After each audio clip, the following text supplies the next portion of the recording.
Bonjour à toutes et tous, vous écoutez First Print, votre podcast comics préféré, pour une nouvelle émission du format Front Page, qui est votre revue d'actualité spécialisée sur la sphère des bandes dessinées américaines et de leurs adaptations. Je suis en compagnie de l'inénarrable, de l'incroyable, du fantastique, du merveilleux, de l'indestructible Corentin. C'est moi, salut, ça va, je suis inénarrable, merveilleux, indestructible et l'autre truc que t'as dit. Incroyable, incroyable. Et toi Arnaud Kikou, ça va? Ça va très bien, merci. Super. Eh bien, on va pouvoir démarrer tout de suite. Attends, je te demande, comment tu vas? Comment tu vas depuis la dernière fois? Attention, surprise, je suis fatigué. T'as vu, c'est original. C'est très très original, ça. Mais sinon, ça va, et toi? Tu ne l'as jamais dit. T'as jamais dit que t'étais fatigué dans ce podcast. Ma crève est presque finie. C'est une grande première. Je touche du bois pour ne pas vous tousser dans les oreilles aujourd'hui. J'avoue que moi aussi, j'ai eu du mal à me remettre du jet lag crève de New York. Ça a été 10 jours assez compliqué. Oh là là, mon pauvre pépère. Ouais. Oh là là, Patrick Pouyanné. C'est pour ça que... C'est dur, hein. Mais non, espèce d'enfoiré. Mais c'est pour ça que les deux autres interviews sont pas encore été retranscrites à l'heure où on enregistre ce podcast, mais il y en a une qui devrait arriver normalement à l'heure où on mettra en ligne ce podcast. Donc, quelque part, on joue un petit peu. Ouais. C'est un peu des trucs spatio-temporels. C'est assez incroyable ce qui se passe entre le flux d'enregistrement et ce qui se passe après dans la vraie vie. C'est la magie du différé. C'est ça, c'est incroyable. Corentin, on va commencer tout de suite à parler de comics, puisqu'on va faire comme d'habitude une partie bande dessinée avant d'aller parler des adaptations. Il y a eu beaucoup de choses qui se sont passées du côté des adaptations, mais on va quand même parler aussi un petit peu de comics, parce que c'est un peu quand même ce qu'on aime en premier, je crois. On est plutôt fan. On est plutôt fan de ça. Plus que ça, mais bon, quand même. Bon, on a quand même décidé d'en faire un peu notre métier, donc... Moi, au départ, je visais le manga. Ah. Ouais. D'ailleurs, si on pouvait parler de Dragon Ball Super un peu plus souvent, ce serait super. On peut faire ça aussi. Surtout que le dernier titre, techniquement, on aurait pu, parce que le dernier, c'est Dragon Ball Super Héros. Donc on aurait pu très bien prétexter en disant, oh, mais c'est du super héros, donc forcément, on peut en parler. C'est vrai. Et One Punch Man, il a une cape, hein. Donc ça compte. Allez. Donc je disais du côté des comics. On parlera bien de Quentin Dupieux bientôt. On va parler, mais on en a déjà parlé de Quentin Dupieux, donc. Oui. Ah, mais attends, mais en plus, on avait parlé du trailer ou pas? Non. Je l'ai pas regardé, moi, le trailer. Tu voulais pas. Oui, non, je confirme. Okay. Je disais donc des comics, et on commence donc par la partie VF avec de l'actualité du côté de Bliss Édition. D'une part, il continue d'éditer en fait de l'univers Valiant classique. Donc, faut savoir que avant le grand reboot de 2012, Valiant à la base c'est une boîte qui est créée dans les années 90, notamment par Jim Shooter et Steven G. Masarski, qui avait tenté en fait, si tu ne le savais pas, Corentin, de racheter Marvel Entertainment à l'époque. Oh. Et en fait, ils ont pas réussi. Et c'est un autre gros riche qui a réussi à le faire. En fait, ce qu'ils ont fait du coup, c'est qu'ils ont créé leur propre compagnie qui s'appelait Voyager Communications, et Valiant, c'était en fait un imprint de cette boîte qui a fait un mélange en fait de création originale, de nouveaux personnages, mais aussi de reprises d'anciens personnages qui appartenaient avant à Western Publishing, comme Magnus Robot Fighter, dont on a vu d'ailleurs la dernière itération chez Paperback. Il y avait eu un truc Magnus aussi qui était vraiment sympa, mais qui était un peu moins Robot Fighter et plus Robot Detective d'ailleurs. Ensuite, du coup, après la création de Valiant dans les années 90, en fait, apparaissent ses premiers titres, donc Solar Man of the Atom, Rai, et puis Harbinger et Exo Manowar. Donc Exo Manowar, c'est la première série qui est née fin 91, début 92, qui sera éditée avec un premier tome. C'est pas une intégrale de toute la série, parce qu'elle a quand même duré 68 numéros. Mais ça reprend grosso modo les 10 premiers numéros, enfin les 9 premiers numéros plus le numéro 0 qui était qui est un numéro d'Origin Story. Et d'ailleurs c'est Valiant qui a inventé le principe du numéro 0 en Origin Story. Et l'Origin Story. Non, juste le principe du numéro 0. Mais en fait, ce qui est marrant, c'est que Valiant, quand tu regardes un petit peu l'historique, en fait, ils ont fait beaucoup de trucs qu'il fallait pas faire dans les années 90 et qui ont participé à toutes ces histoires de bulles spéculatives. Et ce qui fait d'ailleurs, c'est pour ça que Valiant a été racheté par Acclaim Entertainment et s'est cassé la gueule. Oui, c'est ce que j'allais dire. Avant d'être relancé quelques années plus tard. La boîte de jeux vidéo, Acclaim, non? Ouais, c'est ça. C'est les Turok. C'est ça. Bah justement, ils ont fait aussi le Shadowman, pardon. En fait, Acclaim a vraiment investi sur Valiant à la base pour faire du jeu vidéo à l'époque, en plus de continuer la ligne de comics. Et donc cette première série de Exo Manowar nous montre les aventures donc de Arik de Dacie, qui est un Visigoth qui est mis en esclavage par l'Empire romain et qui est en fait capturé par des extraterrestres.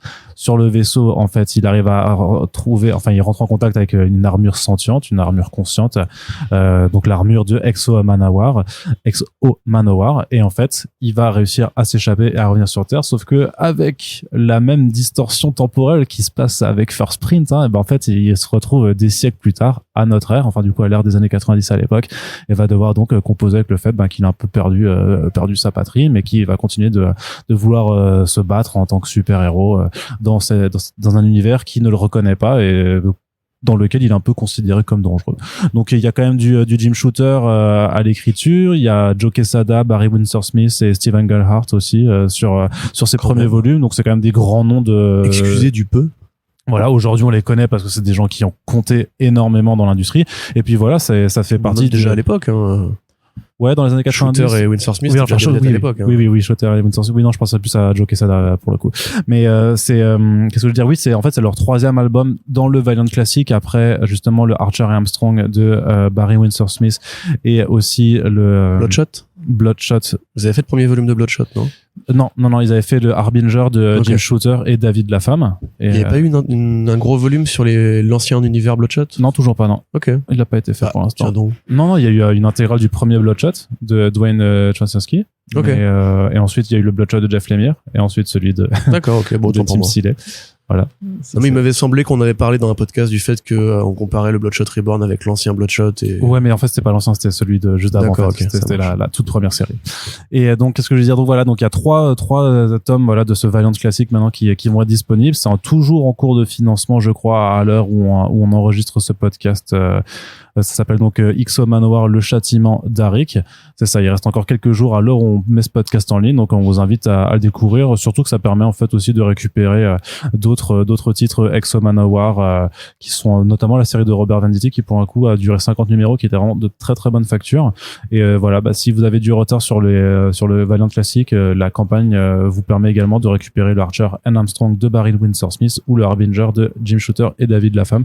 Donc c'est plutôt du bon cru en tout cas pour les amateurs de un petit peu nostalgiques, ça fait plaisir. Et autre nouvelle aussi chez Bliss en fait, c'est l'annonce d'un titre qui s'appelle Écuyère ou Squire en anglais, qui en fait est un album jeunesse qui nous vient donc de Nadia Chamas et de Sarah Alfaghi et qui en fait nous parle c'est un peu un récit, on va dire un peu chevaleresque, et qui me fait même un petit peu penser à Mulan par certains aspects, puisqu'on nous parle en fait de Aiza, qui est une jeune fille qui rêve de devenir chevalière dans l'empire fictif du Bait Saji, puisque elle fait partie en fait d'une caste de devenir une bague du coup.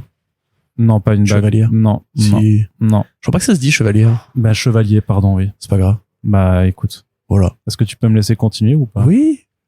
Puisque elle appartient en fait à un peuple qui s'appelle les Ornus, qui sont en fait un peuple qui est soumis à cet empire, donc façon un peu ouïghour par rapport j'imagine au régime chinois, ou même je veux dire la Palestine par rapport à Israël, ce genre de choses là quoi. Et donc en fait devenir chevalier, c'est la seule façon qu'elle a en fait justement de sortir un peu de la caste, de la sous-caste en fait dans laquelle elle est considérée. Sauf qu'elle forcément vu qu'une nouvelle guerre éclate, l'empire recrute, elle va donc pouvoir accomplir son rêve, mais elle va se rendre compte effectivement que l'empire que servir l'empire en fait c'est pas forcément très très bien quoi. Et donc c'est un titre. Okay. Voilà, les deux autrices en fait sont palestiniennes et jordaniennes, donc on voit un petit peu les thématiques qui s'inscrivent là-dedans. Et en fait, c'est un titre qui a été récompensé tout récemment au Harvey Awards, en fait, qui a eu le prix du meilleur album jeunesse, tout simplement. C'est cool que Bliss l'ait récupéré, du coup. Bah ouais, je sais pas si c'était prévu avant ou si, en tout cas, l'annonce vient juste après. Ils ont profité de l'exposition qu'il y a eu sur cet album avec les Harvey Awards pour dire, en fait, ça arrive chez nous. Donc, je pense qu'ils étaient déjà dessus parce que, c'est super récent, les Harvey, là. Ça a 10 ans. Non, la NYCC. Oui, c'était annoncé il y a 10 jours, quoi. Voilà, c'est pour ça. Et moi, je m'étais fait la réflexion sur Comics Blog en rédigeant qu'en fait, il y avait aucun titre qui était disponible à part Lore Olympus, mais parce que c'est du webcomic à la base. Et en fait, voilà, il y a un titre de plus qui sera disponible par chez nous, donc ça arrive au printemps 2023. On vous en reparlera de toute façon parce que ça a l'air plutôt sympathique. Autre nouvelle, Corentin, dans les comics VF, il y a du Chip Zdarsky qui arrive chez Urban Comics. Alors, il y a le Batman The Night et le Batman les séries régulières. Donc ça, c'est parce que Chip Zdarsky, il fait du Batman parce qu'il a fait du Daredevil. Donc dès sa vue qu'il savait gérer des personnages sombres malgré son passé un petit peu de trublion avec les blagues de cul. Avec les blagues de cul, voilà, avec Sex Criminals, ce genre de choses-là. Oh, pas que, Star-Lord aussi, il avait fait Kitty Pryde, je crois. Star-Lord, oui, après il avait fait aussi du Spider-Man qui était rigolo, je sais plus, c'était le Friendly Neighborhood, c'est Spider-Man. C'était le Spectaculaire. Non, le Spectaculaire, ouais, merci. Et donc, mais par contre, plus intéressant, nous, ce qui nous intéresse, par contre, c'est que, vu que en fait, Urban Comics veut faire des mois auteurs, pendant toute l'année 2023, ils essaient, en fait, d'avoir des sorties axées sur des auteurs qui, donc, travaillent à la fois dans le mainstream et dans l'indé. Et donc, c'est New Burn de Chip Zdarsky d'ailleurs ce que-ci qui est annoncé pour le mois de février 2023. Ouais, c'est une série dont on avait déjà parlé, je crois, puisque c'est l'une des rares créations en dessin de Jacob Phillips, donc le fils de Sean Phillips, qui est aussi le coloriste des récentes séries Criminal et de Pulp, donc qui avait aussi fait That Texas Blood, qui a été traduit en français sous le nom de Texas Blood. On a escamoté le That comme The Facebook, qui simplement voilà suit en fait l'histoire d'un détective privé qui s'appelle donc Newburn et qui est en fait un mec qui bosse à la fois qui bosse précisément pour la mafia, on va dire, qui est une sorte de médiateur entre les flics et la mafia, qui régulièrement règle des affaires pour les différentes familles de la pègre, et en menant une enquête sur un assassinat au sein des mondes criminels, va s'apercevoir qu'il va devoir prendre parti pour une fois, parce que là généralement voilà, il arrive toujours à essayer d'être un peu le tampon entre différents groupes criminels. Donc c'est très bien, c'est un vrai néo-noir avec les codes du néo-noir à la fois graphiquement et au niveau du rythme, et ce sera proposé je crois avec l'offre de lancement à 10 balles. Donc voilà, pour accompagner un petit peu la frénésie Zdarsky qui va commencer en début d'année avec le nouveau Batman et avec Batman the Night qui sont prévus chez Urban également. Donc c'est cool parce que ça nous rappelle aussi que Urban fait les efforts pour essayer de diriger les lecteurs et les lectrices vers les créations indépendantes et pas juste sur le nouveau Batman qui sort comme chacun sait, il y a un nouveau Batman tous les 2 ans. Donc ouais, c'est chouette effectivement. Et Zdarsky qui s'est plutôt bien révélé en scénariste polar avec Daredevil et qui là fait un truc beaucoup plus écorché vif, on va dire, un peu plus vraiment noir en fait, c'est pas plus violent ou plus maussade, c'est juste vraiment un film noir dans les codes qu'on espérait retrouver. Voilà. Très bien, donc c'est quelque chose qu'on va aller lire. Oui. Est-ce que c'est quelque chose qui est recommandé par Corentin avec une tête? Alors du coup non, parce que notre barème de notation, les têtes qui sourient, c'est la mienne, et toi c'est les têtes qui sont pas contentes. Donc oui, c'est logique. Ouais. Merci Arnaud pour m'avoir catalogué à ce point. Bah de rien. Je pense que tu le fais très bien toi-même. Oui, c'est sûr. Quand on parle des films Sony, je suis probablement moi super énervé par rapport à toi. On parle de tu sais que toi en plus t'adores faire des podcasts où tu dis du mal des trucs avec Yerim et tout. Quoi? Pardon, Snake Eye, Sweet Tooth. Voilà, moi tu vois, j'aime pas dire du mal de trucs. Je ne viens pas à ces podcasts parce qu'en fait moi j'en dis pas du mal pour rigoler. Ouais. Je laisse Yerim déverser. Tu dis pas du mal. Ouais. Bon, on va regarder les séquences au ralenti. C'est nul. Yerim, fais une blague s'il te plaît. Donc voilà. Oui, non, on recommande. C'est du bon Zdarsky, c'est du bon indé. Puis c'est cool de voir Jacob Phillips peu à peu prendre son coup de crayon, parce que c'est vrai qu'il a pas non plus fait 40 trucs en dessinateur. Et là c'est plus souple quand même que Texas Blood qui avait ce côté un peu plus granuleux. Ce sera du cartonné quand même, c'est pas... Ah là, tiens, pas mal celle-là, tiens. Pour une fois c'était à propos, c'était pas juste un jeu de mots débile. Ouais. Donc voilà. Ça y est, c'est la fin de cette phrase. Et du coup, Corentin, j'ai envie de te poser une autre question. Mais qu'est-ce qu'on pense de la sortie, toujours chez Urban, d'un titre qui s'appelle Superman for All Seasons? Bah, on est content parce que ça faisait longtemps qu'on l'attendait. Quelque part, ça tombe tristement parce qu'on n'aura plus l'occasion de le faire signer, en tout cas pas par le dessinateur. Donc c'est une histoire qui sort du duo Jeff Lobb Tim Sale, le fameux couple d'artistes qui nous a donné les colors, comme on dit chez Marvel.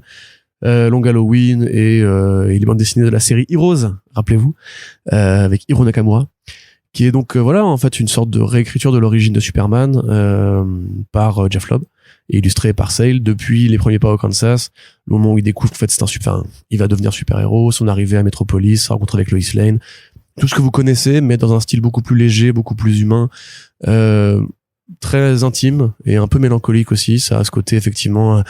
C'est quoi Superman? Est-ce que c'est un poids à porter? Quel rapport tu peux avoir aux autres? C'est quoi l'héroïsme selon Superman?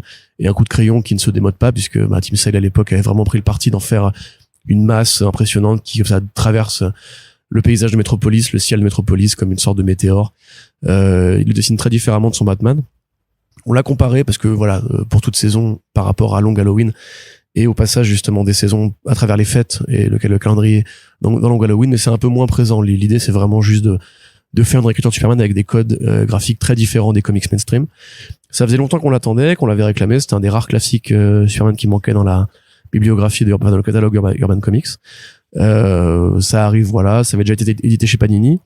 Et on peut espérer voilà une belle édition. On peut espérer aussi plus tard une Urban Limited. On peut espérer tout ce qui va avec. Ah là, par contre, tu veux de la Urban Limited? Bah oui, quelque part c'est. Tu retournes ça. Plus ça. Mais non, mais j'ai pas dit que j'allais l'acheter. J'ai dit qu'on peut espérer dans le sens où ça va arriver. Je vois dans ton regard que tu veux l'acheter. J'ai acheté aucun Urban Limited, j'ai pas les moyens. Non, mais tu veux acheter le Superman for All Seasons en Urban Limited. C'est pas mon préféré, moi, personnellement. Je sais que, tiens, Mon vieux pote Renaud, qui avait posé une question lors du dernier podcast Courrier des lecteurs, lui, je sais que c'est son Superman préféré, c'est celui de beaucoup de gens, en fait. Mais moi, personnellement, c'est vrai que je lui préfère des lectures, on va dire un peu moins rigides, centriques. Ouais, moi je préfère aussi genre Superman Unchained. Ouais, ça c'est génial. Franchement, Scott Snyder, carrément. For Tomorrow aussi. Wow, c'est pas trop mal en fait. Et puis non, tout ça. Voilà, le Geoff Jones Romita Jr. Ah oui, avec, ça, avec le mec Ulysse, qui a les cheveux en arrière, voilà ça. Incroyable ça. Ça c'est beaucoup mieux. Achetez ça d'abord et après, si vous reste un peu de fric, bon voilà. Et encore que si vous voulez, si vous vous rappelez le crossover Hell on Earth avec Scott Lobdell, je pense que celui-là. Mais celui-là, tout le monde l'a déjà. Non, c'est vrai. C'est pas. Ils l'ont fait. En plus, ils l'ont fait en Urban Unlimited Deluxe. Oui, tout à fait. C'est avec pour 800 € là. Oui, c'est ça. C'est vendu comme des petits pains.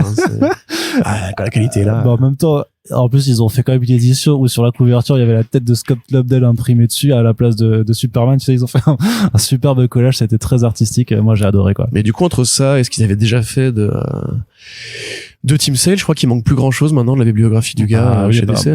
Oui, en même temps, il a pas une bibliographie énorme non plus. Au final, Tim Sale, il était assez il y a des rare. petits passages par-ci par-là. Tu vois, dans Grendel, il a fait des segments, mais qui sont aussi chez Urban. Qui sont dans le truc. Donc, peut-être que tout Tim Sale est disponible en VF au final, aujourd'hui.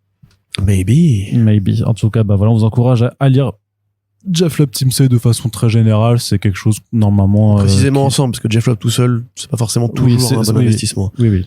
Non, bien sûr, on parle du duo ensemble.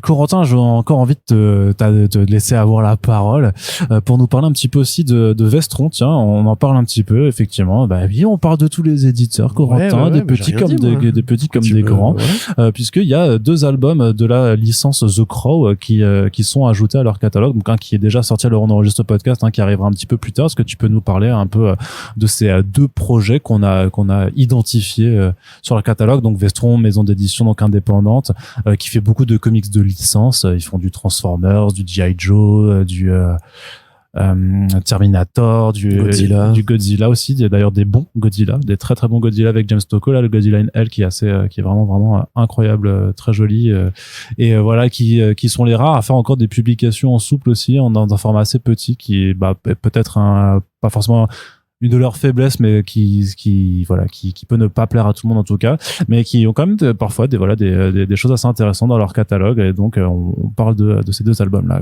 Ouais, c'est toujours la philosophie de Vestron en fait, de faire du comics à licence en allant chercher les quelques gros noms qui sont passés par ce type de produit de commande. Donc là, en l'occurrence, The Crow Résurrection, c'est plutôt intéressant. Je me souviens plus qui l'avait écrit, mais c'est Tommy Lee Edwards qui dessinait. Et c'est une sorte d'adaptation du film ou alors de remake du comics original de Hobart, mais qui va mettre de côté un petit peu tout l'aspect un peu mélancolique, dépressif de Draven, qui effectivement est un héros très très émo-gothique, pour aller plus dans l'action, dans la baston, dans Arnaud qui fait les cornes du diable, parce que lui aussi a été un émo-gothique. Je suis toujours. À mèche. Donc voilà, ça c'est effectivement cool pour Tommy Lee Edwards. C'était encore un jeune Tommy Lee Edwards à l'époque en plus. Et The Crow Résurrection, qu'est-ce que j'ai dit? C'est Dead Time et Résurrection du coup. Et l'autre, c'est Alex Malif, qui sinon voilà le fameux partenaire de Brian Bendis sur Moon Knight, sur Jessica Jones et sur Daredevil, qui pareil était assez jeune. Alors l'un est en couleur, l'autre en noir et blanc. Sur Jessica Jones, bof quand même, c'était plutôt Michael Gaydos. Oui, pas n'importe quoi, effectivement, tu as raison.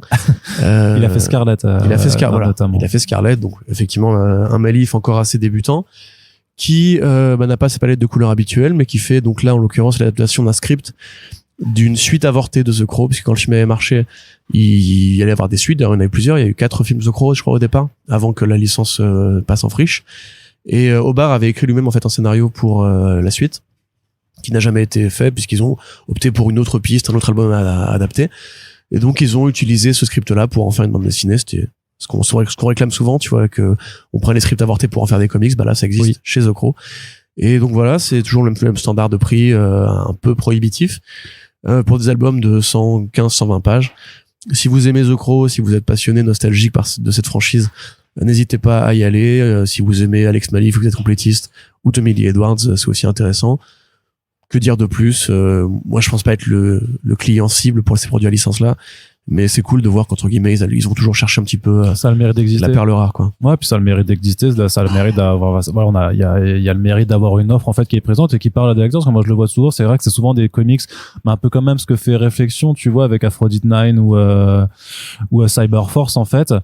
Le fait c'est que c'est pas des choses qui nous parlent forcément à nous, peut-être parce qu'on est juste un tout petit peu trop jeune pour avoir vécu vraiment un peu aussi ces sorties des années 90 et d'avoir cette vibe un peu de comics dark et tout ça. Mais si on a une vie sexuelle, tu vois. Ouais, mais ça c'est méchant, mais c'est méchant. Non, mais parce que je rigole, en plus il est très bon Aphrodite 9. On peut faire la vanne et tout. Non, mais ce que je veux dire, c'est par contre, c'est que moi je le vois par contre sur les communiqués des éditeurs ou même par rapport aux réactions après, même sur nos propres réseaux sociaux, que ouais, il y a un public qui existe vraiment là-dessus, tu vois. C'est juste que a priori c'est pas nous et c'est peut-être pas non plus. Je crois que c'était Tiepan Sejic qui avait fait du Aphrodite 9 qui était plutôt joli. Oui, qui va justement en vrai SF bien vénère. Celui de David Finch et puis celui de Sejic. Celui de Finch c'est plus compliqué quand même au niveau. Ouais, mais David Finch du coup qui arrive en décembre pour Paris Manga, donc forcément puisque Réflexion machin, c'est le même type qui. Tu vas lire tout Aphrodite 9 par David Finch. Non, je sais pas. J'aime beaucoup. C'était mon premier interviewé de ma carrière, David Finch, avec Eddie Barrow, Eddie Bermero. C'était mon trio de démarrage en 2014 de mémoire. Donc, j'irais bien le revoir avec plaisir, mais c'est vrai que, ouais, je suis pas plus enclin à vouloir lui parler de Aphrodite 9 que ça non plus. Hein. Ouais. Surtout que c'est pas du neuf. Tu peux lui parler de Moon Knight si tu veux. Ouais, de Moon Knight, mais c'est vrai, mais en fait, Finch, il a fait quoi récemment, surtout, je suis en train de me David dire. Finch? Il fait des couvertures. Ouais, mais non, mais justement, Batman, c'était il y a 10 ans. Eh ben, il a fait certainement Wonder Woman avec Meredith Finch. Oui, mais c'était là aussi. Il y a 8 ans. C'était il y a pas si longtemps que ça, je veux dire vraiment en tant que régulier. Je sais pas ce que fait David Finch de ses journées. Je pense qu'il compte ses liasses de billets. Des couvertures surtout. Allez, autre petite news aussi dans le catalogue Comics Indé, c'est une toute nouvelle maison d'édition qui se lance. On en sait encore très très peu, mais on recevra sa fondatrice bientôt sur First Print. Ça s'appelle, alors je sais pas si ça se dit Sidcona Press ou Sidcona Press. J'ai la réponse, oui. David Finch fait toutes les covers de la Walking Dead Color Edition. Oui. Il en fait une par numéro. Oui, donc là, vu que son numéro 50, je crois, un truc comme ça. Bah voilà, ça remplit le frigo. C'est effectivement ce qu'il fait. Donc, avant que tu ne m'interromps, je disais donc une maison d'édition qui apparaît. C'est comme les Pokémon, c'est une maison d'édition sauvage apparaît. Et donc ça s'appelle Sidecona Press. Pour l'instant, en fait, ils ont un premier projet qui est pas vraiment du comics, mais en fait, c'est un artbook qui est fait par l'artiste David Lopez que vous connaissez peut-être parce qu'il a fait du Captain Marvel notamment avec qui est sous des comics, mais surtout le Black Hand et le Black Ironhead, merci, qui est sorti en fait, qui était sur le label Panel Syndicate de Marcos Martin et qui est sorti en VF chez Urban Comics et qui donc en fait propose via une campagne de financement participatif en fait un artbook qui s'appelle Donjons et Dessins, qui est en fait un artbook de personnages d'Heroic Fantasy tiré en fait d'un célèbre jeu de rôle. Je sais pas si tu connais un petit peu. Ça me dit rien. Donjons et Dragons. Ça me dit rien. Ça te dit rien du tout. Donc voilà, c'est un ensemble. Un truc qui a inspiré Dark Souls. Tu sais quoi, je vais couper, je vais arrêter ce podcast parce que t'es désagréable aujourd'hui. Voilà. Ce que j'ai dit. J'en ai marre. Quoi, j'ai essayé de te faire une passe décisive pour Dark Souls. C'est Dark Souls qui a inspiré Donjons et Dragons. Pardon, excuse-moi. Dark Souls est à la base. Vous voyez comment il est? Dark Souls est à la base de tout. Oui, pardon. J'avais oublié. Donc voilà, donc en fait c'est un artbook qui va regrouper en fait toutes les créations, parce que c'est un grand passionné en fait de jeux de rôle, de JDR, de Donjons et Dragons. En fait, il a créé tout un ensemble de personnages en fait qui sont regroupés donc dans un artbook, dans un artbook qui sera proposé, qui est d'ailleurs proposé en financement participatif. Et donc la maison d'édition se décrit quand même en fait comme ayant vocation à publier à la fois donc de la bande dessinée, du comics, du manga, des fanzines, des illustrations, donc des artbooks aussi. Donc il y a quand même pas mal de choses possible en fait dans tout ce registre là.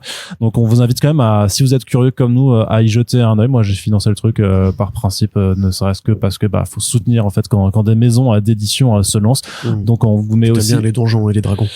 Mais j'y connais rien. Après j'aime la fantasy, j'aime l'heroic fantasy et j'aime bien le trait de David Lopez, donc c'est quelque chose qui m'intéresse. Surtout que c'est un auteur qui est espagnol, donc on peut espérer le voir débarquer en France aussi pour accompagner ce genre de projet, sachant que de ce que je connais donc de Paula Gomez qui est celle qui est la fondatrice de Sidcona Press, qui est espagnole je crois bien, et donc qui forcément peut faire venir, j'imagine, pas mal d'artistes d'Espagne facilement, peut-être avec les contacts qu'elle a. Donc voilà, c'est un projet que moi je vais suivre, et toi aussi Corentin, avec attention, puisque c'est pas tous les jours non plus qu'on voit des éditeurs débarquer sur le marché comics, notamment parce que le marché comics VF est ce qu'il est aussi, quoi. C'est vrai.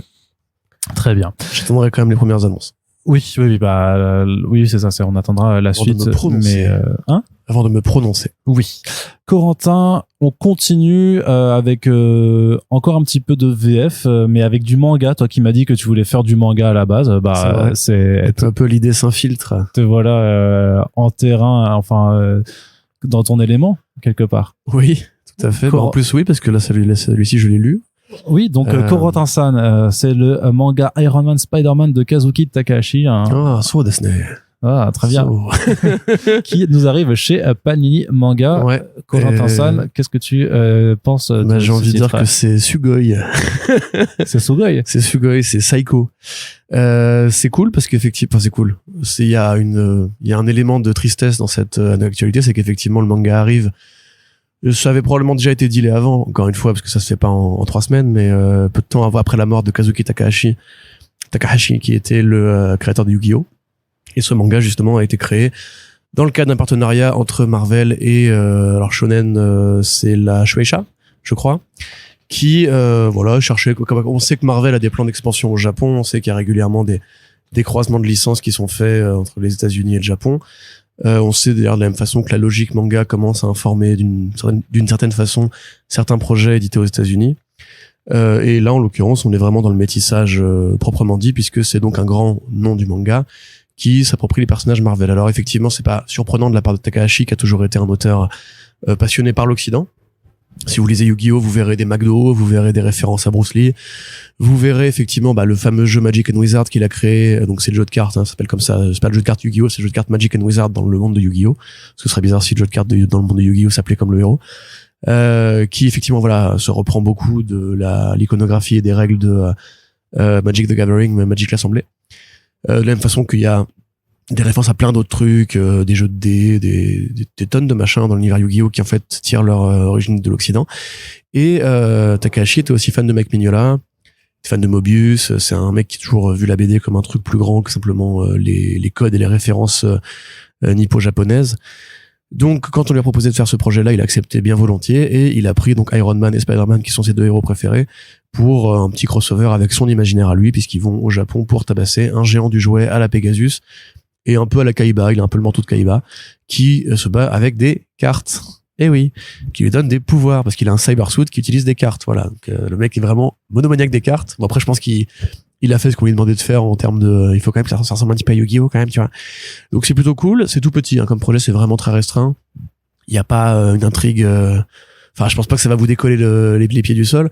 Par contre, si vous aimez Takahashi, si vous aimez son trait, c'est dit en couleur ou en noir et blanc là du coup, Arnaud?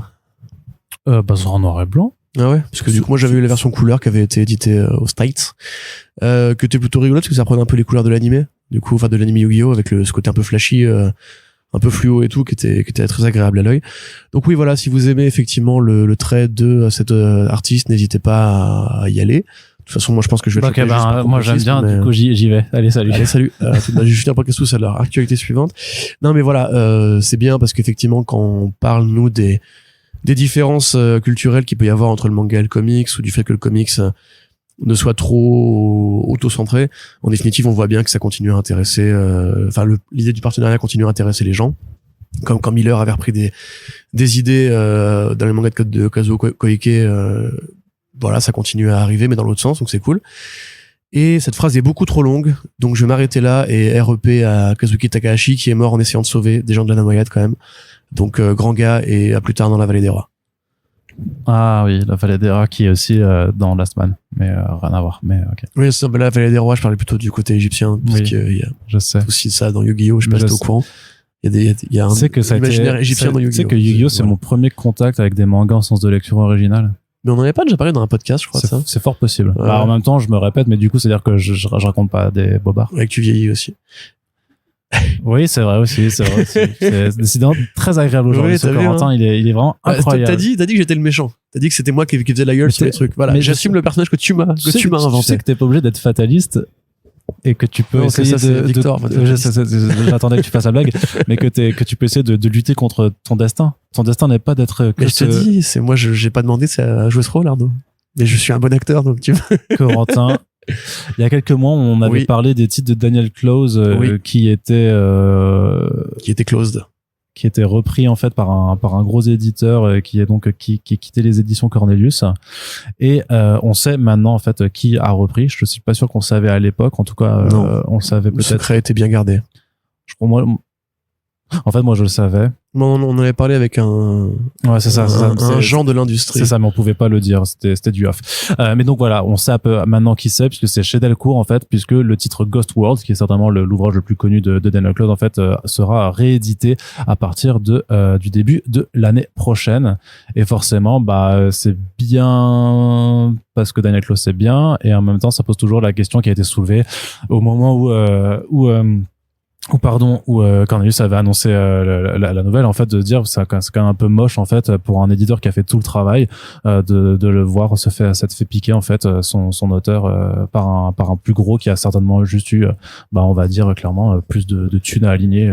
Oui, c'est ça, c'est le contrat d'utilisation entre Fantagraphics et Cornelius est arrivé au bout, donc il fallait le renégocier. Il y a eu un appel d'offres, enfin plutôt il y a eu une offre spontanée, et Delcourt, qui a évidemment un plus gros chéquier que Cornelius, a récupéré Close, ce qui est pas rien parce que nous effectivement on en parle peu parce que ça nous intéresse moins quelque part, ou en tout cas c'est pas une actualité fourmillante. Mais Close, ça reste une vedette aux États-Unis, c'est aussi une vedette en France qui est lue par des gens qui ne lisent pas de comics ou qui ne lisent pas en fait de manga de divertissement ou trucs comme ça. Il a été adapté au cinéma à 3 reprises, c'est pas un petit auteur. Et quelque part c'est triste parce qu'effectivement Cornelius du coup perd une rente de sûreté qui lui permettait aussi de financer les projets plus risqués. Je crois qu'ils ont toujours Crumb, ou une partie de Crumb en tout cas, donc voilà, ils ont quand même encore quelques gros. Oui, ils ont plein de trucs super mais effectivement ils font du manga aussi Cornelius. C'est pas cool entre guillemets que notre petit milieu ne se pose pas ce genre de questions en fait de coexistence pacifique, parce que Delcourt a pas besoin en fait d'avoir le Daniel Close dans son catalogue. Ils ont déjà Adrian Tomine. Adrian Tomine. Ils ont déjà d'autres grands noms de l'indépendant aux États-Unis. Je pense que c'est ça en fait l'idée, c'est qu'ils veulent développer le catalogue Outsider, qui donc fait les romans graphiques un peu pour adultes. Et effectivement, quand t'as Close, t'as c'est un gros nom comme Chris Ware ou quoi. C'est très gros nom de la BD américaine. Voilà, très underground, on va dire. Ça, la BD américaine. C'est la BD américaine arty indépendante qui fait que du graphic novel et qui ne touche pas là au single issues, ces petits floppies là. Non, mais ils sont vraiment dans une autre sphère de l'industrie en vérité. C'est l'industrie des comics mainstream, et là, eux, ils sont à l'autre extrême opposé. Ouais. Donc comme tu dis, c'est bien parce que Ghost World va continuer à exister. Oui, mais Ghost World a déjà été édité plein de fois, et en vrai. Ouais, mais après, moi, c'est ce que je me dis aussi, c'est que vu qu'ils avaient vraiment bradé leur titre avant la rupture du catalogue, c'est ça, c'est que tout le monde l'a déjà maintenant, donc personne. En plus, c'était des belles éditions, les éditions Cornelius avec le dos toilé et tout. Toi qui aimes bien la je les ai prises, mais moi je les ai pris, les Daniel Close. Du coup, tu les as lus du coup? Non. Ouais. Mais parce que je savais que c'était important et qu'il fallait que ça fait partie de mes trucs à lire, mais je les ai pris, ouais. On pourrait faire un podcast sur lui si tu veux d'ailleurs dans le tatou. Oui, c'est vrai. L'animal. Donc oui, effectivement, c'est pas cool. On va espérer que Cornelius aille bien malgré tout, s'en sorte bien, parce que faut rappeler que si justement les noms comme Close ou comme Tomine, qui sont des noms grand public du point de vue de la petite niche des fans de BD indé, ça peut attirer Delcourt parce que voilà, il y a un marché. Cornelius prend aussi des artistes et des auteurs qui sont pas du tout connus en l'occurrence, ou des noms beaucoup plus petits, et que là, si Cornelius tombe, personne va éditer ces gens-là, tu vois. C'est pas Delcourt qui va d'un coup s'intéresser à fond au marché des comics arty comme on dit, alors qu'il y a des boîtes de spécialistes qui existent pour ça et dont on a besoin, parce que si t'es pas une vedette de la BD underground, du coup tu n'existes pas sur les tableurs de grosses boîtes comme ça. Donc voilà, on verra un peu de quoi sera fait la suite, et moi je suis un peu chafouin quand même. Ouais, je m'en doutais un petit peu. Très bien, merci Corentin. On continue avec toi de toute façon, mais c'est pour parler maintenant de comics en VO, et on va parler un petit peu de comics d'horreur. On va faire un petit point horreur, puisque la vie de Corentin va être adaptée en comics, et c'est absolument épouvantable. C'est moi qui suis désagréable après. Non mais rendez-vous compte.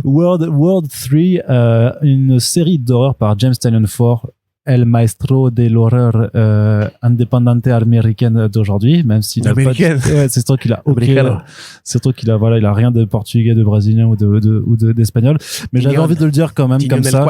Ah, mais c'est parce qu'il y a Fernando Blanco par contre à côté. Encore mais italien ou espagnol? Blanco, je dirais qu'il est espagnol. Fernando. C'est plutôt Bianco en italien et Blanco en espagnol. Écoute, voilà, dites-nous si vous êtes je suis nul avec les célos. D'origine latine. Voilà, je suis donc, très nul là-dedans. alors effectivement, donc World 3 ou World TR 333, juste 33, qui est donc une nouvelle série qui va faire ses débuts dans Image /8 en décembre, donc l'anthologie de Eric Stephenson qui est un peu sa réponse à Skybound X et en fait à toutes les anthologies un peu anniversaires qui ont eu lieu récemment. Donc on se rappelle dans Image il y a des hommages à d'anciennes séries, des compléments, des bonus à des BD cultes publiés chez Image Comics sous sa présidence, donc depuis que lui est devenu un petit peu le nouveau gérant d'Image Comics, le Chief Creative Officer, et qu'il a fait rentrer tous ces grands scénaristes, ces grandes scénaristes de l'indépendant qu'on connaît aujourd'hui. Mais il y a aussi des annonces de projets, un peu comme justement Skybound X avec Battle Beast ou trucs comme ça. Donc là, effectivement, ça va servir à introduire le nouveau projet de Tiny on 4 avec Fernando Blanco, une BD qui évoque le complotisme un peu autour du web, ou un peu la trouille et la méfiance qu'on pouvait placer dans Internet dans les années 90, à l'époque où ça commençait seulement à arriver, et où on se demandait un peu ce qu'on allait faire de ça. Et comme toute nouvelle technologie, il y a eu des auteurs qui se sont intéressés à ce sujet pour en faire des BD d'épouvante. Donc là, c'est une bande de gens, alors on sait pas s'ils sont potes dans la vraie vie ou s'ils sont connectés d'un bout à l'autre du réseau, qui vont découvrir au sein d'Internet le Undernet, c'est-à-dire une sorte de réseau secret, caché, un peu comme le Dark Web ou le Deep Web, pour l'explorer. En fait, voilà, c'est un monde dont on sait pas exactement comment ça va se traduire, si c'est juste un ordinateur et un petit avatar à l'écran qui va l'explorer, ou s'ils vont découvrir des paquets de données, des notes de données ou des machins comme ça. C'est encore assez secret pour l'instant, mais ça se passe en 99, donc on peut imaginer que ça va se connecter à la fameuse phobie du bug de l'an 2000, ou simplement... T'avais flippé toi à l'époque? Bah alors j'avais 9 ans moi, donc... T'avais flippé?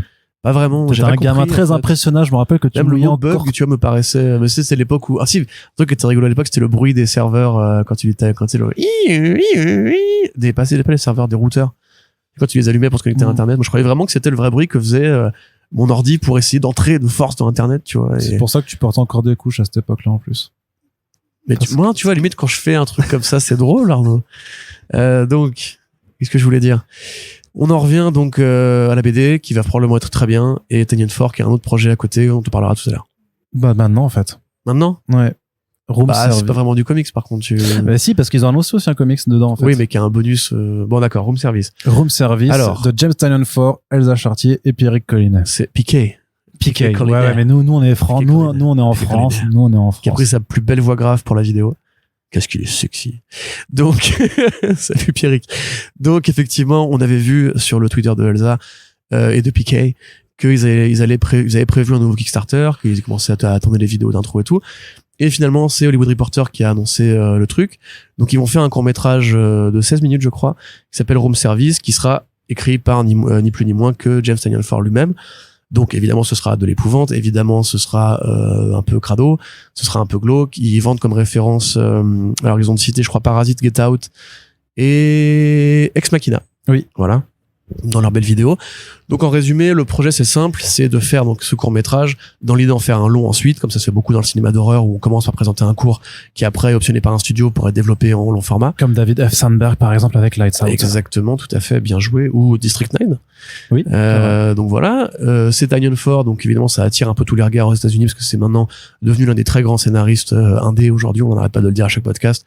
C'est l'un des plus gros vendeurs sur le marché de l'horreur en comics et sur le marché de l'indé en général d'ailleurs.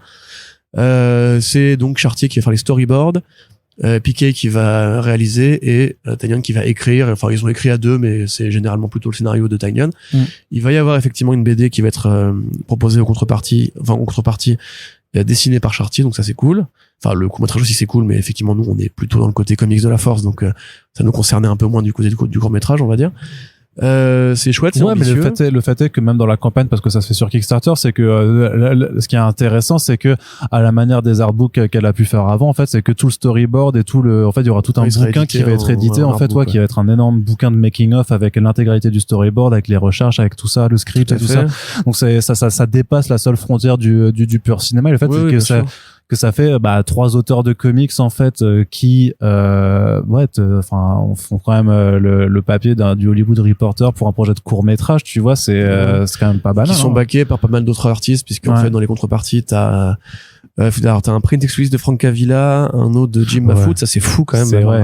Jim Mahfood, t'as vu les noms. Pour le soulever, il faut quand même y aller normalement. Qui y a d'autres? Non, retrouve-moi ça s'il te plaît. Donc il y a voilà ça, il y a Tonsi Zonjic qui artiste de Skull Digger and Skeleton Boy, Black Hammer, qui a fait le poster, excellent dessinateur, qui effectivement a fait le poster et le design du masque, je crois, de la créature, du Caretaker, du Caretaker, c'est ça, parce que l'histoire en fait ça parle d'un mec un mec malchanceux qui rentre dans le monde des 1%, le monde secret des 1%, voilà, avec cette figure du Caretaker qui a l'air d'être c'est ça, un peu de toutes vos angoisses sur les gros riches qui détruisent la planète matérialisée en une forme de boogeyman. C'est là qu'on doit voir le côté Ex Machina en fait, puisque c'est Ex Machina, l'histoire de l'acteur qui Donald Gleason qui va chez Oscar Isaac, le gros riche, et qui découvre qu'en fait son monde intime à lui c'est torturer des robots, enfin danser avec des robots et tout, un truc un peu anxiogène. Et Get Out pour le côté pareil, un personnage normal qui va rentrer dans un monde anormal dans lequel il est pas invité, où les gens en fait vivent entre eux, au point justement d'avoir des rites très curieux, un peu comme Eat the Rich, tu sais, chez Boom Studios. Il y a un peu de ça aussi, je pense. Ouais, tout à fait. Et donc oui, voilà, effectivement, projet comics, en tout cas, qui part de gens qui font du comics et qui est l'occasion pour PK et pour Elsa de revenir un peu à leurs premiers amours, parce qu'au départ, ils voulaient faire du cinéma avant de faire de la BD. Surtout PK. Ouais, tout à fait. Mais même Elsa n'a pas fait l'actrice à un moment donné, je crois. Ouais, mais justement, enfin, elle dit qu'elle aime le travail de l'image, mais qu'elle voulait pas être à l'image, justement. Bah du coup, voilà, c'est chouette, effectivement, et c'est ambitieux dans leur carrière, qui prend des formes très variées quand même quand on regarde bien. Il y a eu le roman graphique Inktober, il y a eu les créations originales Infinite Loop, toujours un truc pour la chaîne YouTube aussi, il y a toujours des nouvelles formes d'expérimentation, voilà, le YouTubing aussi quelque part. Enfin, moi je pense que c'est des gens qui font beaucoup de bien à la bande dessinée. Avoir récupéré avoir récupéré Jimmy T, Jimmy T4, c'est plutôt une bonne chose. Et voilà, on est content. Très bien, on est content et on sera encore plus content avec la news qui vient conclure cette partie comics, puisque c'est l'annonce enfin officielle de chez Image Comics du nouveau titre de Joe Kelly et Ken Niimura, le duo à qui on doit l'excellent I Kill Giants. Ça s'appelle Immortal Sergeant. Ça arrive à partir du début de l'année prochaine. Ça s'intéresse à un monsieur qui s'appelle Jim Sargent, qui est un inspecteur de police proche de la retraite, qui d'un coup en fait va retomber sur des preuves d'une enquête qui le traumatise depuis des dizaines d'années. Et le problème c'est que il faut absolument qu'il suive cette piste s'il veut pouvoir résoudre cette enquête une bonne fois pour toutes. Sauf que son fils adulte et anxio-dépressif est avec lui. Il est obligé de l'embarquer dans son enquête s'il veut pas louper. Donc ça va voir comment en fait ce duo, on imagine hautement dysfonctionnel, va pouvoir essayer de collaborer ensemble pour cette enquête. C'est dans le pur style Niimura, donc en noir et blanc et nuance de gris, vraiment comme ce qu'il avait fait sur I Kill Giants. Donc de toute façon c'est un auteur franco-japonais espagnol, voilà, dans les styles en fait il a fait un très grand écart. Voilà, un style, non, c'est incroyable. C'est son parcours de vie est incroyable.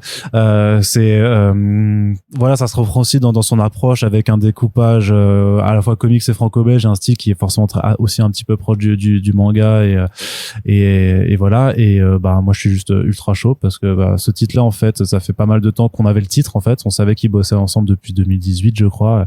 Donc ça fait quand même pas mal de temps qu'ils sont là-dessus. Et puis donc c'est super cool de le voir enfin annoncé chez Image. Ouais, carrément. C'est effectivement un artiste qui est assez surprenant, donc faudra voir à quoi ressemble la prochaine étape de son coup de crayon. Donc à retrouver chez Image début 2023, et on se prononce pas encore sur la VF, mais techniquement si vous êtes attentif vous saviez qu'un éditeur VF l'avait déjà annoncé, donc faites marcher votre mémoire, mais pour l'instant on préfère pas se prononcer parce que les choses parfois sont pas gravées dans le marbre, donc on attendra d'en être sûr pour pouvoir vous en reparler.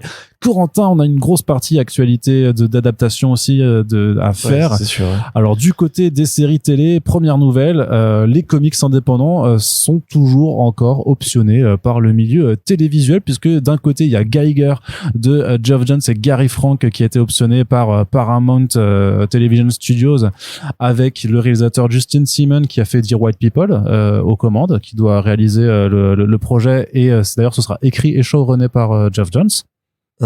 T'es chaud ou pas? Non, enfin pas plus que ça. Pourquoi lui? Ça c'est curieux comme évolution, parce que c'est un bon réal en plus. Bah oui, mais ça peut être C'était bien filmé, Dear White People. Oui, et bien écrit aussi d'ailleurs. jusqu'à une certaine saison, mais ouais. Il a fait aussi un film qui est trop marrant, enfin pas trop marrant, mais un film d'horreur assez particulier qui s'appelle. Trop marrant, un film d'horreur. Non, mais en fait c'est parce que la thématique est vraiment particulière, parce que ça s'appelle Bad Hair, et c'est vraiment un truc qui est très afro-américano centré, on va dire, puisque ça part d'une nana qui évolue dans l'industrie un peu télévisuelle, divertissement. En fait, je sais pas si tu sais qu'il y a une injonction par rapport aux cheveux crépus en fait, voilà que il faut pas toucher les. C'est ça?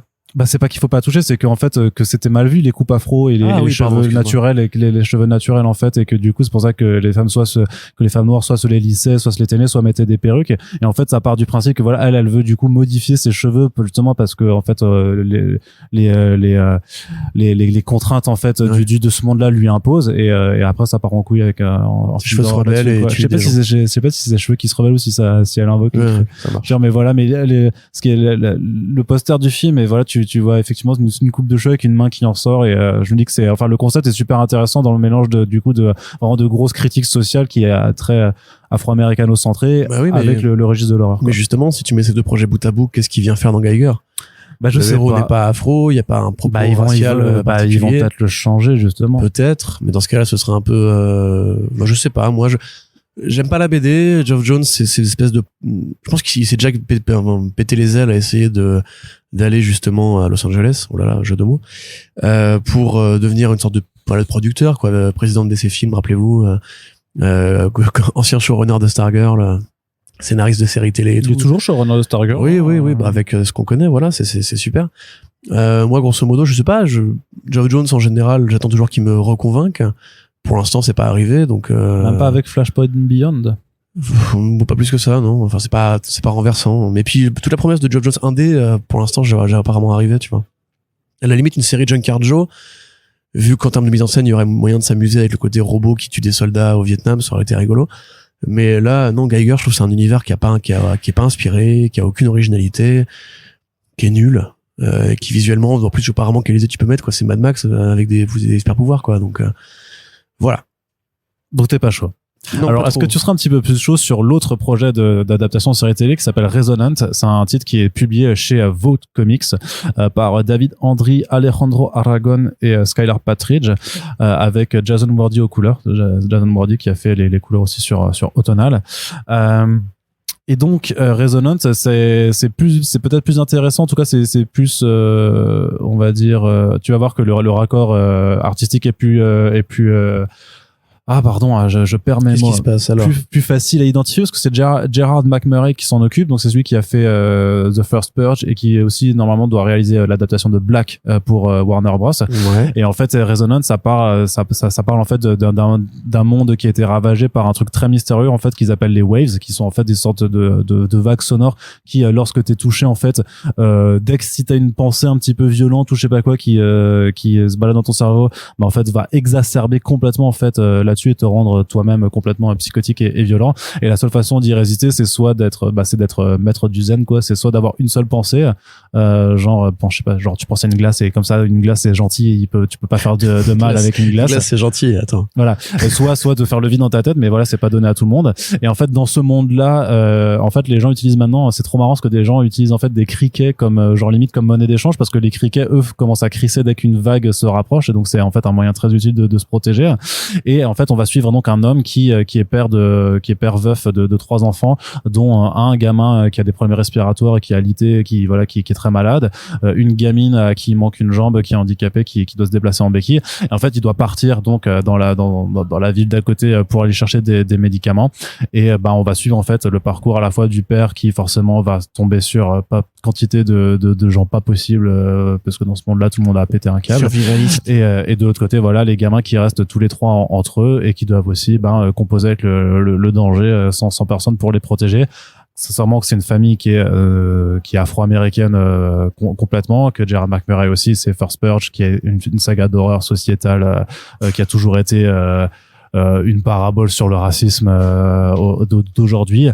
Black aussi, c'est complètement ancré là-dedans, donc là aussi tu vois un petit peu pourquoi c'est lui qui est impliqué là-dedans. Il y a un petit côté The Last of Us dans The Last of Us, il y a aussi le sans un bruit aussi, par rapport à ce côté-là aussi, de la famille toute seule. Ça, je pense que c'est pas compliqué. Enfin, ces séries-là justement de post-apo, c'est pas les plus compliquées à tourner, puisqu'effectivement il suffit d'une forêt, d'une cabane et d'un vieux camion cramé.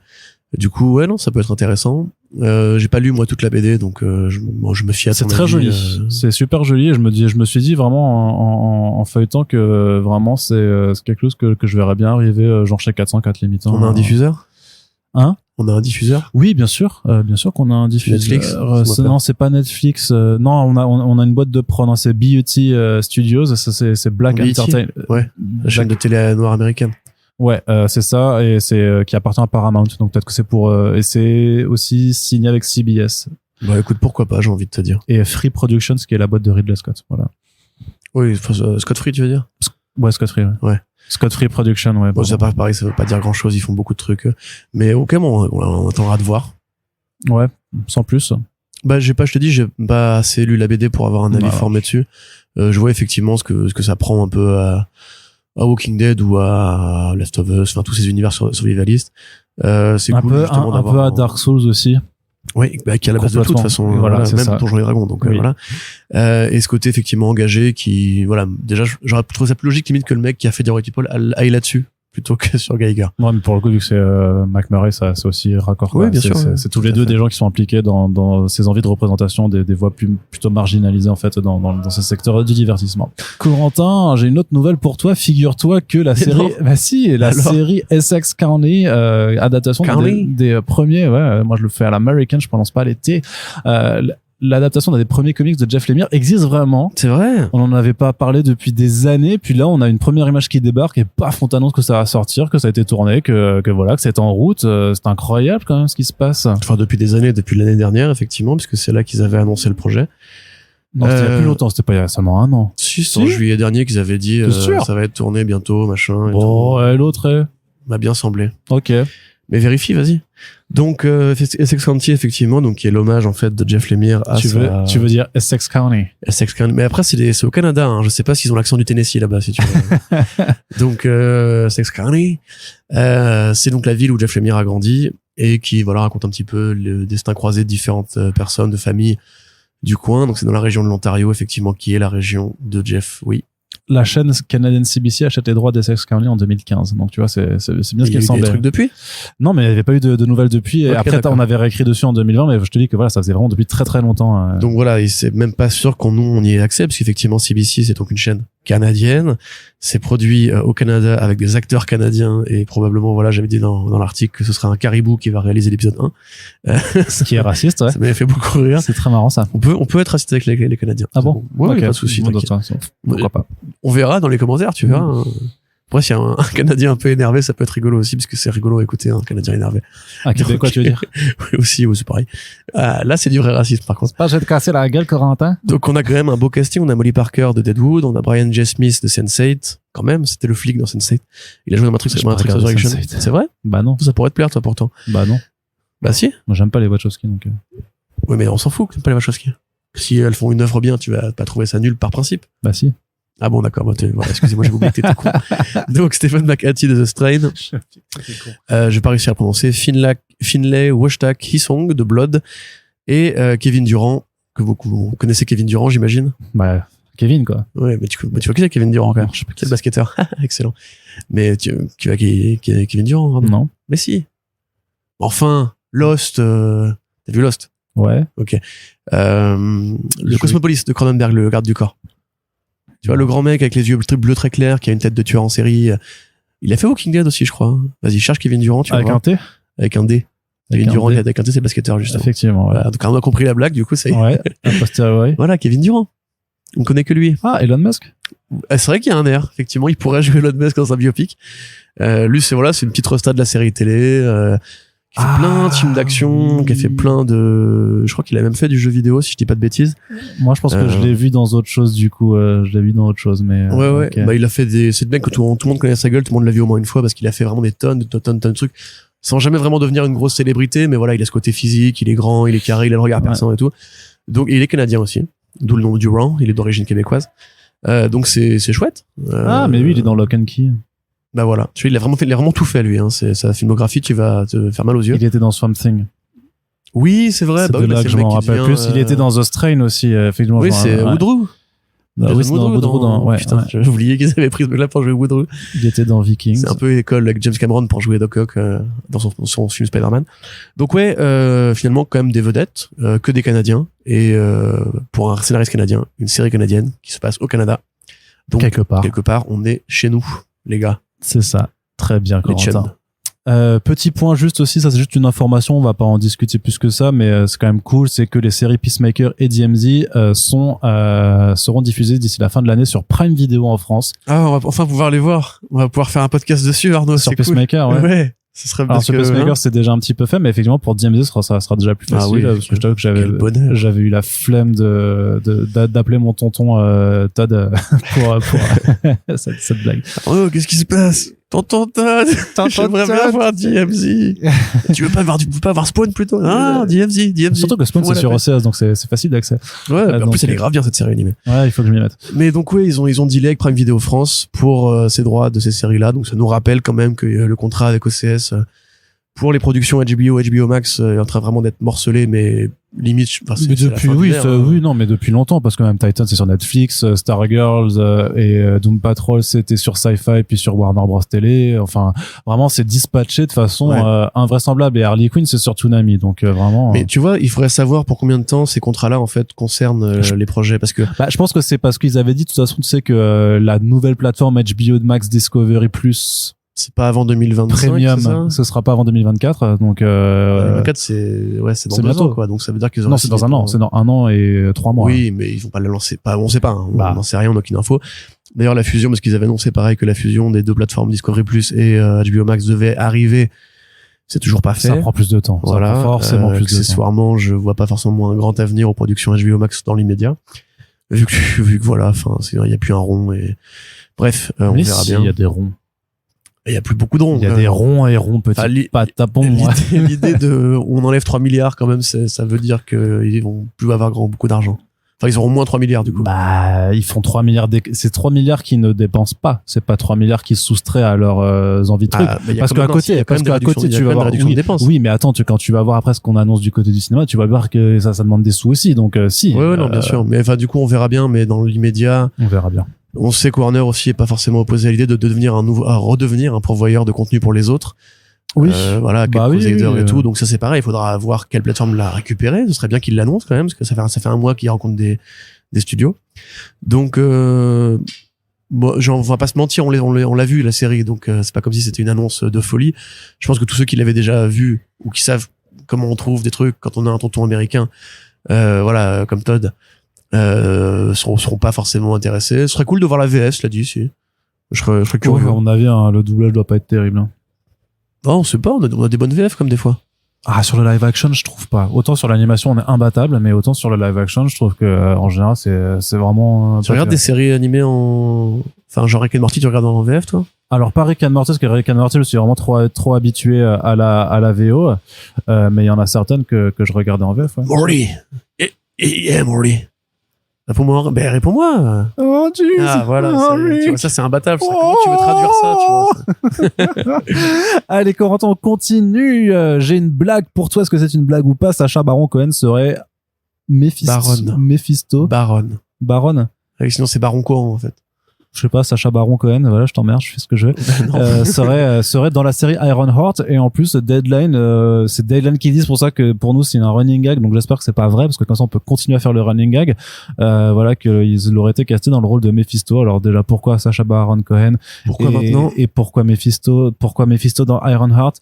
Tout cela n'a aucun sens, et en même temps, j'ai envie de dire que les mecs qui disaient depuis WandaVision, vous allez voir, il y a Mephisto dedans, et maintenant ils vont pouvoir faire, vous voyez, on avait raison. Oui. Ce qui montre que quand tu cries au loup toutes les 2 minutes, il y a forcément un moment où le loup va finir par arriver. Mais c'est ça qui est curieux, c'est pourquoi cette carte-là maintenant, parce que c'est une carte qui est tellement rincée. Non, mais précieuse, parce que vu que Mephisto c'est la réécriture de la réalité, donc tu pouvais la sortir n'importe quand en fait. C'est un truc plus important. Oui, mais après ça peut être un Mephisto qui va juste faire, je suis méchant. Moi, je trouve ça un peu dommage, comme après le choix de l'acteur est intéressant, c'est que c'est un grand acteur, hein, Sacha Baron Cohen, et pas que pour ses rôles comiques. Il a déjà fait le zouave chez Disney, notamment pour Alice au Pays des Merveilles 2, où il jouait le maître du temps. Il y avait quoi d'autre? Il a fait les 7 de Chicago, très très bon film.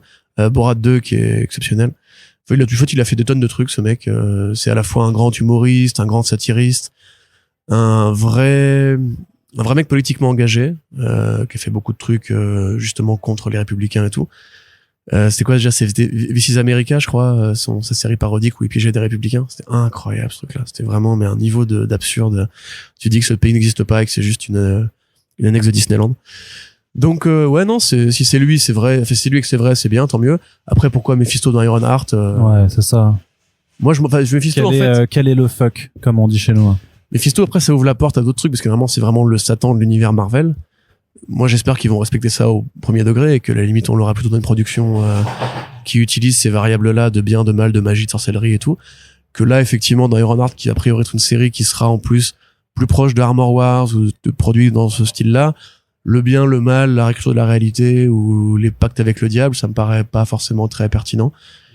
Je sais pas, peut-être j'aurais préféré le voir dans Blade, Blade. Si un jour le film Blade arrive, j'aurais préféré le voir dans, je sais pas, un Ghost Rider ou quoi, mais bref. Ouais, très bien.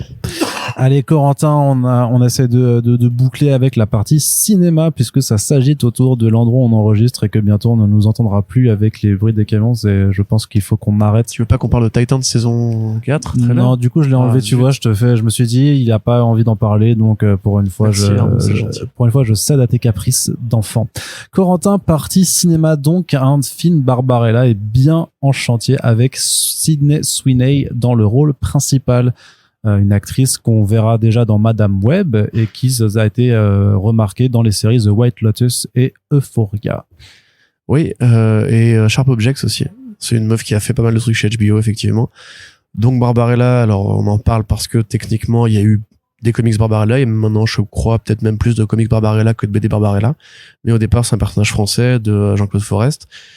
Donc c'est compliqué de faire cette actualité avec Arnaud qui me regarde avec des yeux et un sourire d'enfant. Donc Sydney Sweeney, effectivement, bon, c'est une très bonne actrice, mais le fait est aussi que elle attire un certain type de public et que le fait que Barbarella soit la science-fiction érotique va me contraindre à ne faire aucune blague sur les éventuelles attentes du public en question par rapport à ce projet. C'est très compliqué, Arnaud, arrête de rigoler. Donc voilà, effectivement, c'est une très belle femme qui va jouer le rôle d'une très jolie exploratrice spatiale qui passe de planète en planète. Et qui est très souvent dénudée aussi. Oui, alors ça, on se fait beaucoup de sketchs par rapport à ça. Hein. Pour ceux qui ont lu Barbarella, c'est pas du tout... c'est pas du Moebius, tu vois. Enfin, du Moebius, pas forcément, remarque. C'est pas du Rank Xerox, tu vois. C'est pas de la BD de cul. C'est pas de la BD de cul, mais elle est quand même très souvent... Oui. C'est pas non plus... Enfin bref, je pense que le film va être... il sera pas sulfureux, tu vois ce que je veux dire. Bon, on sait pas parce qu'en même temps c'est une actrice qui voilà donc quand même a une certaine plastique et qui s'était plaint d'avoir énormément de scènes nues, notamment dans Euphoria, qui est une série qui aborde beaucoup la sexualité. Et du coup il y a des gens qui se font la réflexion en disant mais c'est bizarre parce qu'elle se plaignait du coup qu'on utilisait trop justement sa plastique et en même temps Barbarella. Mais ils vont pas la foutre à poil, hein, je pense. Bah je sais pas, bah oui, mais en même temps ça fait partie un peu de l'ADN de la BD quand même, non? Non, mais ça va être un de ces projets, tu sais, de réappropriation de son image, tu vois, un peu. Moi je veux bien. Un peu comme Lara Croft Tomb Raider, tu vois le côté en fait. Oui, ou comme Red Sonja peut-être alors aussi, tu vois. Peut-être comme Red Sonja, mais moi, enfin je vois bien un projet vraiment grand public, aventure spatiale et voilà qui fera quelques références au film de Vadim avec Fonda. Ou je pense pas, peut-être un truc à la Harley Quinn aussi, tu vois, enfin à la Margot Robbie, ouais. Tu vois, en mode ou Barbie, reprendre justement les codes parce que d'assumer d'être une femme sexy sans justement être trop sexualisée, trop vulgarisée et tout, parce qu'a priori elle produit aussi sur le projet. Oui. Donc, du coup effectivement voilà pour les petits perversiaux qui nous écoutent. Mais je suis là. Voilà pour Arnaud qui écoute du coup.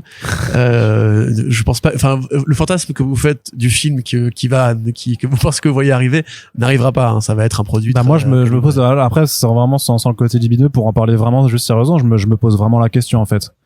Je me demande vraiment si ce sera pas abordé parce que ouais pour moi ça fait partie de l'ADN du personnage en fait par rapport à son historique et par rapport à l'imagerie en fait que tout le monde en a. Tu l'as vu le Vadim? Non. Okay. Non, j'ai pas vu mais tu fais des recherches. Au niveau Gallipette, à part une machine qui donne des orgasmes de fou. Oui, non, mais c'est ça, t'as tout ce délire de l'orgasme au tronc, je sais pas quoi, donc Après ça peut être une comédie de cul à la Austin Powers hein, peut-être.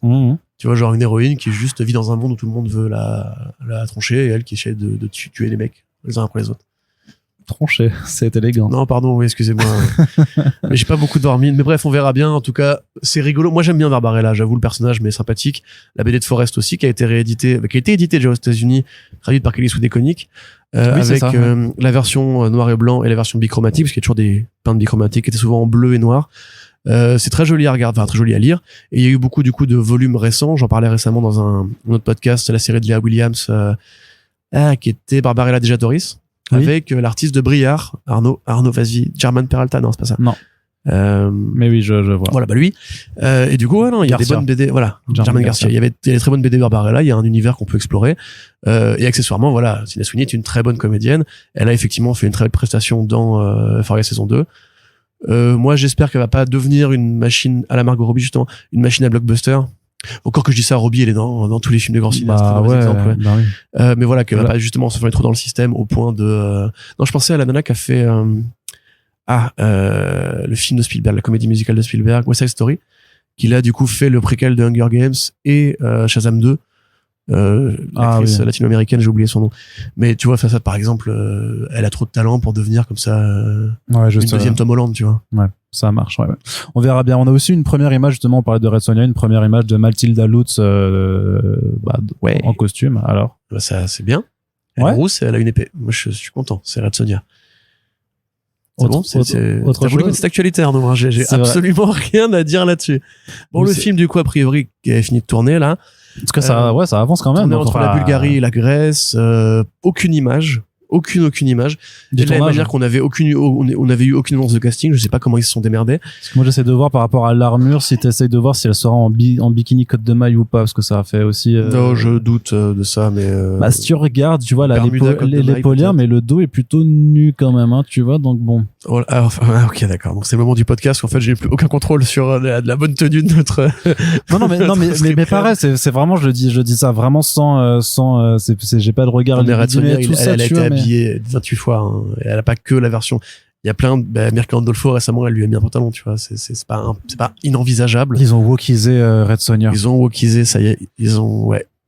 Mais pour quelqu'un qui comment ne lit pas régulièrement les comics Red Sonja, quand on parle de Red Sonja, moi j'ai toujours cette image mais bien sûr, mais ils en jouent, surtout chez Dynamite où ça, voilà, cosplay et tout, pardon. Oui, en plus c'est MJ Bassett et puis c'est Millennium, donc je pense que vendre du graveleux aux ados, ça ils ont pas de problème. Enfin, ils vont plutôt vendre de la violence aux ados. Je sais pas si le film sera graveleux, mais ils vont vendre de la violence avec une nana un peu badass qui va tuer des mecs. Bassett qui avait fait le film Solomon Kane, et de ce que j'ai toujours pas pris le temps de le regarder, qui apparemment est un plutôt bon film, enfin, proportionnellement à ce que tu peux espérer de Solomon Kane. C'est pas un mauvais film. Voilà, et je crois que c'était eux qui avaient fait le Conan avec Momoa aussi. Donc ouais, ce serait cool que Momoa revienne, par exemple, tu vois, pour faire un petit crossover avec Mathilda Lutz. Ça n'aurait aucun sens. Mais après, je sais que toi tu aimes Mathilda Lutz parce que tu l'as vu dans le film Revenge, mais tu sais que ce sera une série B, ce film. Il y a écrit série B en gros en diagonale, en lettres de feu, tu vois, sur la photo. Série B. Le premier visuel est vraiment. Oui, c'est vrai que c'est pas. Oui. Tu vois, ça fait presque d'été. Après le débat bikini ou pas, j'ai envie de dire. Si c'était un grand film où elle sera en bikini, tu vois, ça me dérangerait pas plus que ça. Par contre, si c'est un film de merde et qu'elle est en bikini, ça va peut-être faire double peine, quoi. C'est ça. Non, mais après, c'est vrai que ça a pas l'air d'être un grand film. Ça pourrait être une image de DTV aussi, hein, clairement, mais bon. Ouais. Bref, du côté de Marvel Studios. Ça a l'air d'être déprimé. Non, mais c'est vrai qu'en fait, non, mais je sais pas, je m'enflamme peut-être pour des trucs qui n'en valent pas la peine. Et en même temps, on aurait pu parler de R.I.P.D. 2, qui a l'air vraiment bon délire. Je pense qu'on se le mettra avec des bières et des pizzas. Mais sinon, c'est du côté de Marvel Studios où, petit couac, puisque le film Blade est mis en pause faute de réalisateur et que ça du coup ça décale pas mal de sorties de films, dont donc Deadpool, Blade ou même Avengers Secret Wars. Enfin, ça me semblait évident qu'on n'allait pas avoir 2 films Avengers la même année non plus. Ouais, tout à fait. Quelque part, ça leur donne le temps de faire un truc un peu mieux. Pour Deadpool, c'est pas forcément le plus. Enfin, on s'en fout de quand sort Deadpool qui sera hors continuité. Mais non, peut-être pas. Ah bah peut-être que c'est le film qui va ramener les X-Men dans le MCU. Mais pourquoi faire? Je sais pas, moi. Pour avoir encore un mec qui fait des blagues, parce qu'ils en ont déjà quelques-uns quand même. Demande à She-Hulk, hein. J'imagine le crossover de l'enfer, Star-Lord, Deadpool. Ouais, non, j'ai pas envie d'imaginer. Enfin bref, et Thor, mais la version Ragnarok seulement qui parle que en blague. Tu sais, il peut plus faire une vraie phrase sans faire une blague. Donc ouais, non, le film n'a plus de réalisateur. Comme on en avait déjà parlé, Mahershala Ali n'était pas très content du script. Donc ça a été reculé, ils vont peaufiner le script. D'ailleurs, c'était le scénariste de Moon Knight qui avait fait la dernière version en date. Tu m'étonnes qu'il était pas content, Mahershala Ali. Pardon. Quand c'est la gratuité du truc. Non, s'ils vont faire une saison 2 de cette merde. Ah putain, ouais, pitié. De toute façon, moi, je serai toujours gratuit avec Moon Knight, avec un grand plaisir. En même temps, ils ont été gratuits aussi dans leur médiocrité, tu vois, ils ont fait, tu veux une dose de nul? Ah, vas-y, hop, je t'en remets une, allez. Et Oscar, quoi? Joue comme ça, là, fais le mec.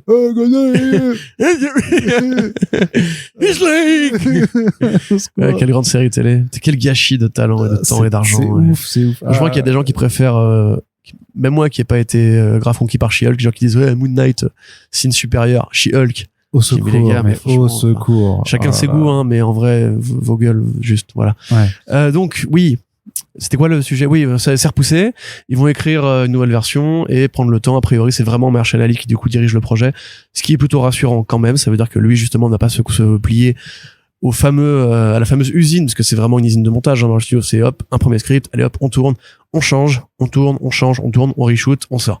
Et là, en l'occurrence, Ali, qui vient d'une vraie école de cinéma, d'une école de vrai grand cinéma plutôt, a envie de faire les choses bien, parce que il engage sa responsabilité là-dessus. Il va pas faire comme Ben Affleck, je pense. Donc, on attendra de voir. Moi, je reste quand même assez confiant, puisque si quelqu'un arrive à dire non à Kevin Feige et à faire décaler justement tout l'agenda, ça veut dire que Feige a conscience aussi de la chance qu'il a d'avoir Mahershala Ali une deuxième fois, après l'avoir quasiment gâché dans la série Luke Cage. Même s'il était bien, quotidiennement, enfin, mais la série s'est un peu effondrée avec lui par la fenêtre. Oui. Donc, voilà. En prenant de l'élan. Il a fait 1, 2, you! Et il a sauté comme ça. Et après, et en bas, il y avait déjà Iron Fist qui l'attendait, quoi. Il s'est éclaté au sol, éclaté au sol. Ils sont morts tous les deux. Et par contre, chez Marvel Studios aussi, grosse annonce, par contre, c'est Harrison Ford, qui va, être le nouveau général Thaddeus Ross. Après William Hurt, ouais, qui est mort. Qui est décédé, on en avait parlé, je crois. Moi, franchement, je trouve que c'est un peu éclaté comme annonce, en fait. J'ai vu beaucoup de gens être très contents parce que c'est Harrison Ford, c'est le grand frère de l'enfance, c'est cette figure rassurante du cinéma américain que tout le monde connaît et que tout le monde est content de revoir, hein. Moi, j'avoue. Je sais pas, moi, j'estime que le départ à la retraite, ça peut aussi s'appliquer pour les acteurs. Mais surtout qu'en plus, lui, il aime pas vraiment faire la comédie faire l'acteur, en fait. Ah ouais? C'est un mec super cynique, Harrison Ford. Dès qu'il lui pose la question, pourquoi t'es revenu dans Star Wars, il a dit, pour l'argent. Il dit vraiment ça, hein. Il dit, alors, c'est par rapport aux fans que vous êtes revenu, tout fait, non, pour l'argent. Je suis fan de l'argent. Et du coup, après, mais pour le suivant, vous êtes revenu parce que, non, mais l'argent, mec, ils m'ont proposé un très gros chèque, j'ai négocié plus d'argent et tout.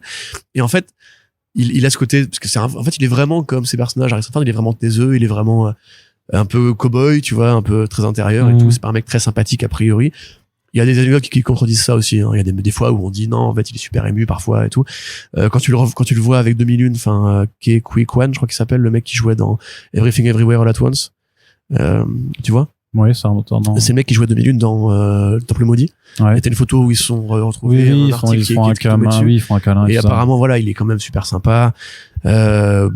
C'est juste que voilà, moi, le côté le général qui fait la gueule, etc. Enfin, ça fait combien de fois qu'on va avoir le même rôle avec lui, quoi. Et peut-être qu'ils vont le faire en Red Hulk. À son âge, est-ce que ça aura un intérêt? Est-ce que lui va s'engager sur une franchise sur 5 ans? En plus, il y aura a priori pas d'autres films Hulk dans l'immédiat. Ou peut-être, on ne sait pas, il y a la fameuse rumeur. Mais je sais pas, moi personnellement, j'étais bien avec l'idée qu'on n'avait pas recasté Chadwick Boseman parce qu'il était mort. Et que, en fait, dans l'univers Marvel, on peut laisser les gens mourir aussi. Il avait un certain âge, William Hurt et Thaddeus Ross. Il est là depuis quand même Hulk 1. On peut dire, le personnage dans la diégèse de l'univers est mort, de vieillesse, point, ça arrive. C'est pas grave, c'est même plus réaliste. Et on avait déjà, en plus, recasté, Roddy, entre Iron Man 1 et Iron Man 2, là, du coup, ça devient un petit peu la foire à la saucisse. C'est-à-dire qu'au bout d'un moment, il va y arriver à un moment donné où tous les vieux du MCU vont finir par mourir, on va pas à chaque fois les recaster, tu vois. Même si je sais que Sam Jackson veut revenir lui en CGI après. Non mais en plus mais le truc c'est que Ford il a 80 piges aussi donc. Mais oui c'est ça. Il a déjà survécu à 2 crashs d'avion. Enfin à un moment donné. Et puis ouais le côté Ford caméo qu'on avait déjà eu dans Expendables 3 et tout. Enfin ou 2. Non 3. 2 3. Bref c'est bon quoi. Genre mec fais un vrai film où tu fais un nouveau rôle et pas juste un rôle nostalgique ou alors un rôle méta caméo fancast et tout. Plus dans l'univers Marvel, tu peux lui faire jouer d'autres trucs, quoi. Quitte à faire du fancast, tu lui mets un rôle de mentor pour Nova, par exemple, ce serait plus intéressant. Parce que mentor, c'est les Eternals, donc. Tu lui, quand même. C'est pas non, mal. Bah non, ah non. Bah là. Ah non. Oh bah. Je veux rien entendre. Tais-toi. Non. Point. C'est hyper référencé, quand même, pour le coup. C'est très. Je suis très cultivé, moi. Je connais je vais m'énerver. Je sens, j'ai une veine qui pète là. Je connais tous les Eternals. Tu vois, c'est comme quand Russell pour jouer le père de Star-Lord. Sur le papier, c'est une bonne idée. Dans les faits, ouais, c'est quand tu réfléchis 2 secondes, tu dis, en fait, non, c'est pas ouf. Très bien. Et on va terminer ce podcast, Corentin, avec la partie Warner, DC. C'est toujours autant le bordel chez eux. C'est un joyeux bordel.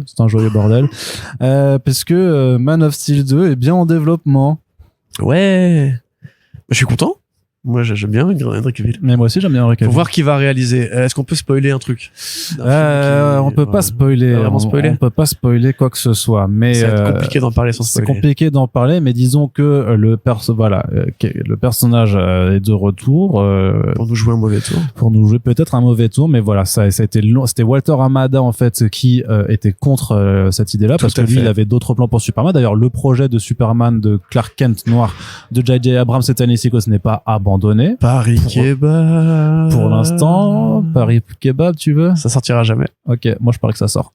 Hop, on a parié le kebab.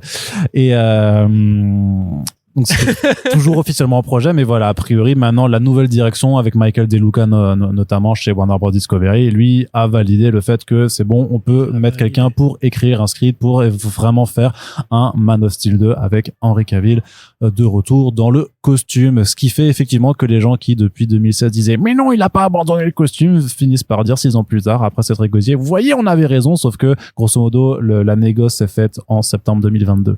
Donc voilà, c'est toujours important de prendre ça en compte. Encore une fois, le plan de Walter Hamada, c'était plus jamais de Henry Cavill.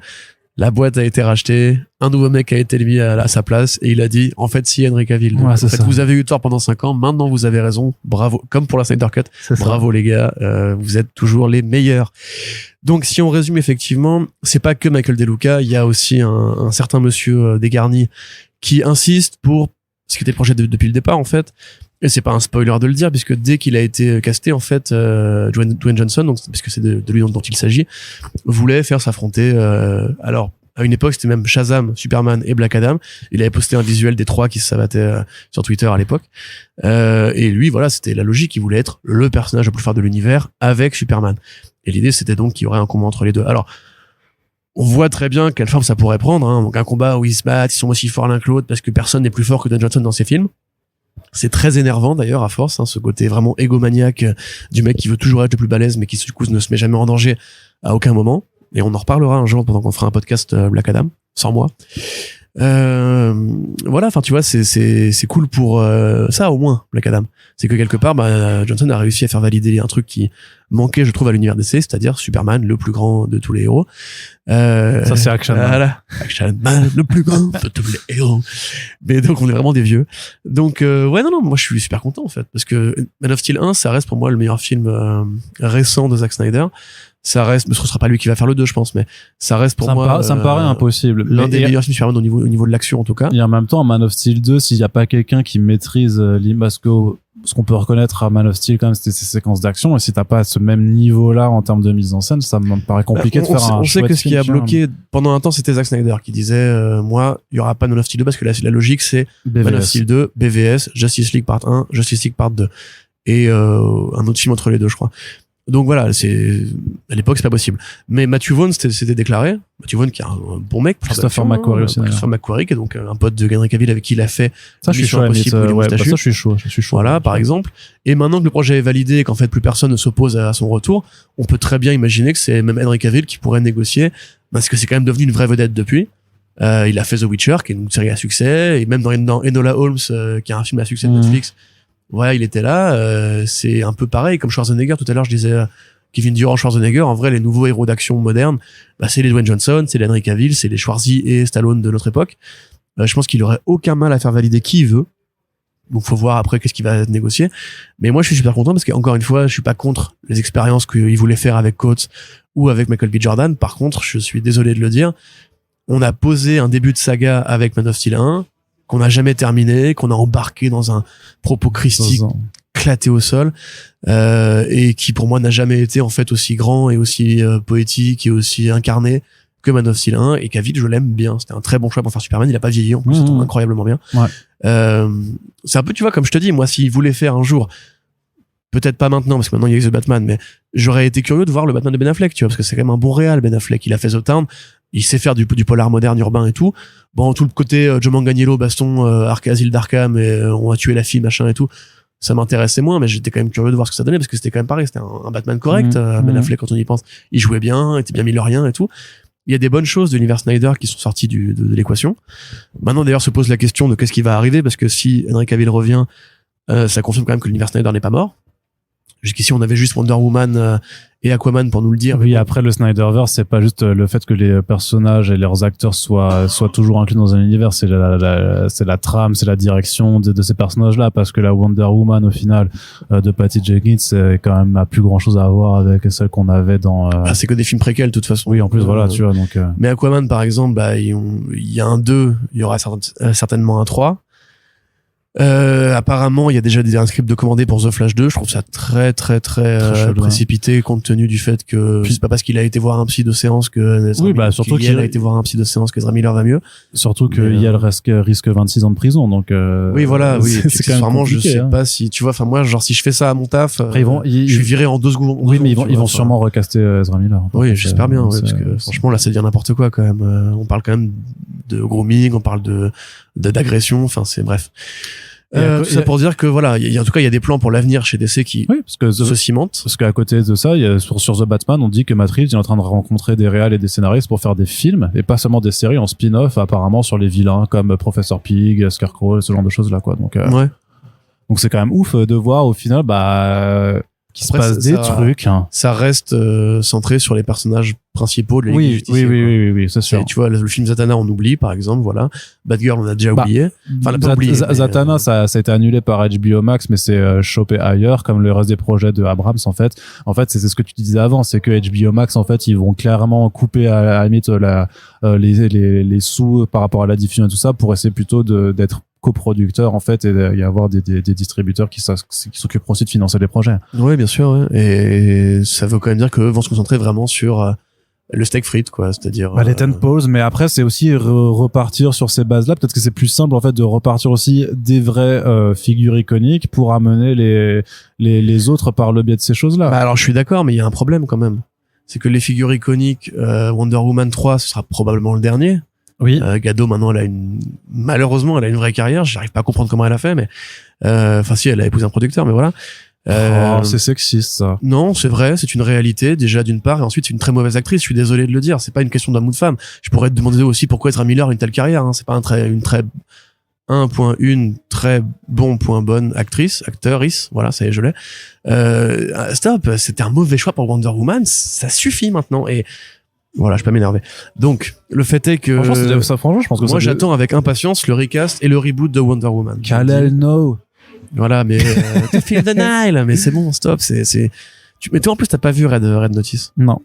Tu sais pas ce que j'ai enduré. Moi, je me préserve. Tu sais pas ce qu'on a vécu là-bas. Moi, je me préserve. Je sais que Gal Gadot, Ryan, Dwayne et Gal ensemble, c'est vraiment un festival de feignasses du jeu, quoi. Enfin, je crois qu'à part les Fast, j'ai vu aucun des autres films dans lesquels Gal Gadot joue, justement. Il va faire un actionneur Netflix bientôt, là. Ouais, mais je vais pas regarder non plus, en fait. Baston, comme d'hab. Ouais, je vais pas regarder. Mais donc oui, voilà, moi j'attends avec impatience que, justement, c'est ce que je voulais dire, cette franchise-là s'arrête pour qu'on revienne avec une autre Wonder Woman. Je ne sais pas si ce sera Diana Prince ou Donna Troy ou autre chose. Il y a des tonnes de Wonder Girl que tu peux faire en Wonder Woman, de toute façon. Pareil, The Flash, ça me paraît curieux d'imaginer la suite de ce film Flash qui a été écrit avant les scandales, à l'époque de Walter Amada, sur un plan très logique où Keaton devait devenir le nouveau Batman de l'univers canon, et on sait même pas s'il y aura un univers canon demain, tu vois. Comment ils vont faire leur tri entre la version Whedon qui est sortie au cinéma, donc tu peux pas la nier, et la version Snyder qui est sortie, qui a eu un succès, mais en même temps, si jamais ils la valident, bah du coup ils repartent pour 10 ans d'emmerde. Comment tu refais un film Justice League ou un crossover ou un univers partagé avec ça derrière, tu vois. Donc c'est ça que, en fait, moi je dis, j'ai du mal quand même à imaginer que la mouture actuelle tienne plus de 5 ans. Tu vois, parce que d'ici là, Thor Aquaman 3 sera la fin. Oui, et puis non, mais en fait, ce qu'il faut faire, c'est qu'il faut juste faire des films sur ces personnages et laisser tomber les histoires de crossover, c'est tout. Tu fais du The Batman avec tous les personnages, quoi. Tu fais des trucs séparés. Ouais, c'est ça. Tous les trucs peuvent coexister sans se rencontrer. Moi, ça me va très bien, hein. Plutôt qu'on se prenne la tête à faire des films rinstax. C'est même le projet là ce que Dwayne Johnson l'a dit en interview, son truc de Black Adam versus Superman. Moi, si c'est du niveau de Black Adam, j'en veux pas, en fait, tu vois. Enfin, Man of Steel Henry Cavill qui revient, je suis très content, tu vois, parce que j'adore aussi l'acteur et tout ça, et j'aime beaucoup Man of Steel. Mais si c'est Man of Steel, si c'est pour avoir un Black Adam-like, c'est même pas la peine, en fait. Moi, ça me va, en fait. Non, je pense pas. Enfin, je pense que c'est vraiment le projet de Cavill, pour le coup. Franchement, de la même façon que Black Adam était le projet de Johnson, en fait. Et encore une fois, Ryan, Gal et Dwayne, c'est pas pour rien qu'ils font des films ensemble. C'est vraiment, en fait, ces espèces de restas qui font le même film sous différents titres. Quand tu regardes les derniers Ryan Reynolds, au secours, quoi. J'aime bien Reynolds. Mais moi aussi, je l'aime beaucoup, justement. Mais j'aime beaucoup The Rock, à la base, moi. Mais ils prennent plus aucun risque de carrière. C'est depuis que Reynolds est devenu Deadpool, et tous ses films, c'est Free Guy, c'est The Adam Project. Peut-être que lui, il est typecasté aussi, en fait. Mais je pense qu'il le fait exprès, quelque part. Ouais. Tu vois, à une époque, il allait chercher des rôles plus... Et Gal Gadot, c'est pareil. En fait, je pense qu'elle est très contente d'avoir cette carrière de femme d'action, un peu glamour et tout, et que, du coup, elle le fait à fond. Et Johnson, maintenant, lui, c'est ce côté, je suis le héros musclé, balèze, qui est trop puissant et tout. Et ils font plus que ça, en fait. Moi, je pense qu'il faut que ces gens-là sortent du cinéma de super-héros pour qu'ils se renouvellent. Et quelque part, un peu comme Chris Hemsworth, tu vois, qui est maintenant en train de se auto-typecaster en Thor, de plus en plus, au point de devenir une parodie de lui-même, ou de Chris Pratt, pareil, Chris Pratt, maintenant, en fait, moi, là, je suis un mec de 40 ans musclé, qui fait un peu la gueule comme ça, et, Chad, et qui est un peu blagueur parfois. Et tu dis, mais, gros, à une époque, t'étais le mec le plus marrant de la télé américaine. Qu'est-ce qui t'est arrivé? Maintenant, tu fais le même film à chaque fois. Tomorrow War, c'est nul. Jurassic World, c'est nul. Il faut réinventer les blockbusters en général. J'espère que les super-héros y arriveront. Et que The Batman et Joker sont des pistes à suivre. Ouais, si ça peut se faire par DC, ce sera toujours ça de prix. Très bien, Corentin. Écoute, on va terminer ce podcast dès à présent. On espère que l'émission vous a plu. On vous rappelle que vous pouvez réagir sur les réseaux sociaux et dans l'espace commentaire de notre site pour réagir à toutes ces actualités. Et on vous rappelle également, et on aurait dû le dire en préambule, mais on va prendre le rythme, de rappeler que vous pouvez également soutenir le podcast sur Tipeee. Et on fait un énorme big up à ce contributeur qui a lâché 4 billets. J'attends de voir si c'est pas je vais vérifier toujours pour voir si c'était pas une blague, mais ça fait vraiment trop plaisir. Mais voilà, mais ce que je dis aussi à Corentin, c'est que les gens qui sont là depuis le début aussi, c'est quand même des sommes importantes qui ont été mises depuis toujours. Donc merci, parce que ces podcasts ne pourraient pas se faire avec autant de régularité, et voilà, et tout le travail qu'on met dedans, on le fait aussi parce que vous soutenez le podcast, donc c'est important de continuer de le faire. Merci à toutes celles et ceux qui le font. Très bonne écoute, on espère que vous avez kiffé l'écoute, et puis on vous dit à très bientôt pour le prochain podcast. Salut.